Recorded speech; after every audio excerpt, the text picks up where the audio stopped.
Bonjour, je m'appelle Patrice Châtaignier, je suis spécialiste des évaluations des besoins et je vais vous présenter les revues des données secondaires.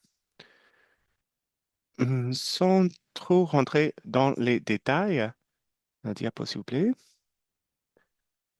moi, je définis une revue des données secondaires comme un processus structuré et collaboratif de collecte, de compilation et d'analyse des données existantes afin d'éclairer l'analyse de la situation, des risques etc. Qu'est-ce que cela veut dire structuré? Dès le début, nous savons ce que nous voulons étudier, que ce soit l'approvisionnement en eau, le bois de chauffe, les conditions humanitaires ou l'impact sur les systèmes, sur les services. Donc, nous avons une très bonne idée des catégories que nous voulons analyser. Normalement, c'est un processus très collaboratif parce que nos données peuvent être structurées ou non structurées. Nous avons peut-être une série de rapports, de vidéos, d'enregistrements audio, de tableurs Excel et de données qualitatives et quantitatives. Et ces données doivent être préparées d'une manière différente en fonction de son état d'être structuré ou non structuré. Dans le domaine humanitaire, nous avons beaucoup de personnes qui sont très douées avec les données quantitatives et d'autres qui sont spécialisées dans les données qualitatives. Un peu d'histoire. Il y a 3 ans,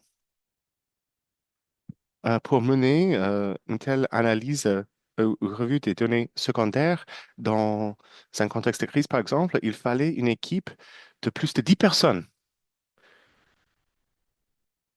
Les personnes qui font la collecte des données, et qui font le balisage de ces données, les gens aussi qui vont analyser ces informations, les gérants, les responsables qui sont à la tête de ces équipes d'analystes, etc., etc. Quand moi, j'ai participé à de telles analyses après catastrophe, c'était avec une équipe d'entre 15 et 20 personnes, jusqu'à 50 personnes parfois, parce qu'il faut faire des rapports quotidiens, il y a beaucoup de données à traiter. Dans un contexte comme l'Ukraine, il y a 3 ans, pour, euh, pendant les 3 premiers mois de la crise en Ukraine, nous avions une équipe de 40 personnes, seulement pour traiter des informations existantes. Donc, une initiative qui exige beaucoup de ressources. Et voilà, c'est la raison pour laquelle c'est une activité qui n'est pas très sexy, qui n'est pas très attrayante. Il faut beaucoup de ressources, beaucoup de personnes. Aujourd'hui, nous avons de nouvelles opportunités avec l'IA. Nous avons la capacité de mieux traiter les données non structurées, mais il faut aussi être conscient des limites. Tout d'abord, l'IA est paresseuse. Pour vous assurer que vous avez capté toutes les informations, il faut faire plusieurs itérations. Et parfois, l'IA va faire des raccourcis et les résultats ne sont pas à 100% fiables.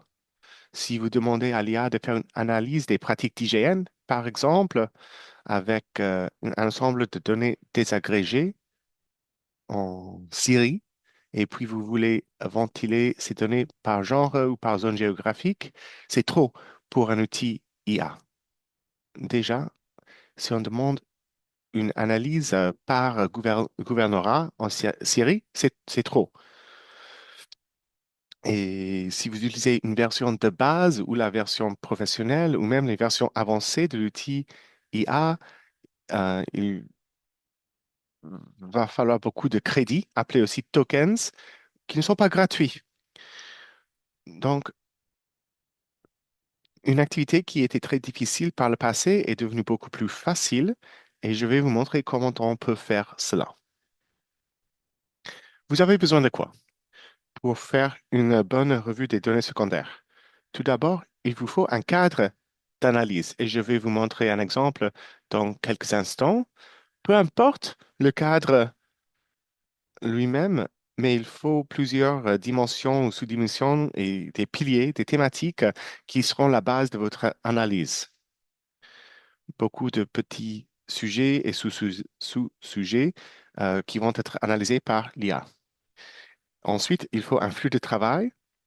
Cela veut dire que vous avez une compréhension très claire des différentes activités, des différents résultats que vous attendez à chaque étape. Comme cela, l'agent IA peut suivre cela et faire l'analyse d'une manière lente. On a des résultats préalables qu'on utilise pour une deuxième analyse, etc., etc. Et pour cette séance d'aujourd'hui, nous utilisons un prompt assez grand, un prompt de 25 pages basé sur notre méthodologie spécifique. Nous allons vous montrer comment suivre les étapes pour faire cela. Ici, vous avez un exemple d'un cadre d'analyse très simple. Vous avez trois dimensions principales, la capacité de répondre aux besoins de Wash, les mécanismes d'adaptation qu'on utilise pour s'adapter au contexte sur le terrain, et troisièmement, les enjeux de bien-être physique et mental par rapport au Wash.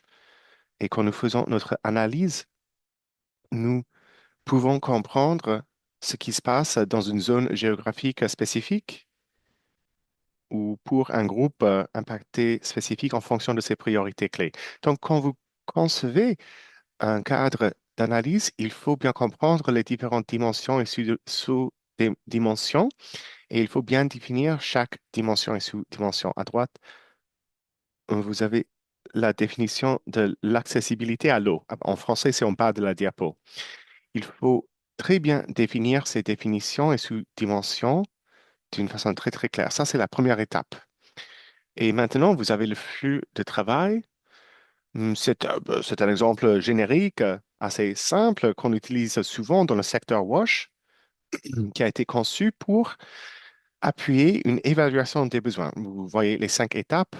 Première étape, la conception et la planification. Nous définissons ce que nous allons analyser, comment, qui est-ce euh, qui va participer, quelles sont les analyses qu'on va faire, quels sont les indicateurs qu'on va utiliser et quels sont les produits finaux que nous attendons de cette analyse. Deuxième étape, la collecte et la collation des données secondaires et aussi la collecte de certaines données primaires. Troisième étape, l'exploration, la préparation et la structuration de ces données pour mieux l'analyser. Et puis quatrièmement, l'analyse. Et je suggère ici cinq activités différentes. La description, l'explication, euh, l'interprétation, qu'est-ce que cela veut dire, et quelles sont les priorités, l'anticipation. Nous essayons de prévoir l'évolution de la situation à l'avenir. Et cinquième étape, les recommandations. Une fois que vous avez finalisé votre analyse, vous pouvez passer à la dernière étape du flux de travail qui est le rapport. Et je vais maintenant vous montrer un exemple de ce flux de travail. Je vais partager mon écran. J'ai déjà mis mon prompt dans l'IA. Nous sommes à l'étape C. Donc, au début du prompt, j'ai demandé à l'IA d'analyser les mécanismes d'adaptation dans un camp de personnes déplacées au Darfour, euh, le camp Tabila.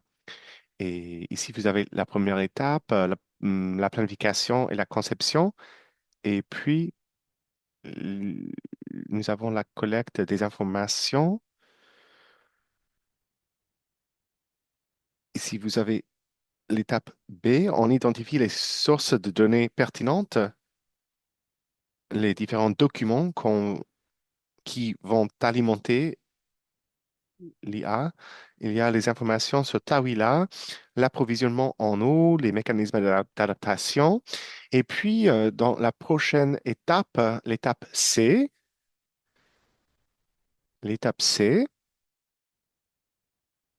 ici, je demande à l'IA d'extraire de tous ces documents les données pertinentes. Et donc, l'outil va dans tous ces documents et il va extraire les informations pertinentes pour l'analyse des mécanismes d'adaptation dans le camp de Tawila par rapport à l'eau. Et après cette étape C, on commence avec l'analyse et je demande à l'outil IA de faire l'analyse. Et voilà, l'outil va constituer une table d'analyse. Et pour chaque mécanisme d'adaptation, on a identifié différentes catégories de mécanismes. Et pour chacune de ces catégories, on analyse avec une description, une explication des causes profondes, l'interprétation, l'anticipation et la prescription, comme nous avons déjà vu dans le modèle. Et ces informations sont extraites des documents qu'on a fournis. On fait plusieurs itérations et j'oblige l'IA de faire plusieurs itérations, de faire la même tâche 3 fois, parce qu'encore une fois, l'IA est paresseuse et il faut parfois demander à l'outil de raffiner son travail.